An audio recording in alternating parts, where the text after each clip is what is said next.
ఇది ఒక డిఫరెంట్ వంటకం అండి.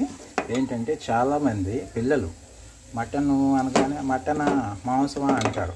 వాళ్ళకి తినిపించాలంటే నేను కొత్తది కనిపెట్టాను. అదేంటంటే mutton keema with egg bhurji.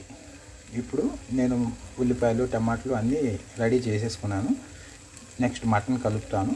Mutton కలిపిన తర్వాత మిగతా రిమైనింగ్ ప్రాసెస్ మీకు చెప్తాను ఉంటాను. ఇది ధనియాల పౌడరు కలుపుతాను చూడండి. చూసారా, కీమాకి కారం ఉప్పు మసాలా దట్టించేసిన తర్వాత దీని లుక్ ఇలా వచ్చింది చూడండి. ఇది ఇప్పుడు నేను ఒక 20 మినిట్స్ ఇలా సిమ్లో బాయిల్ చేస్తాను.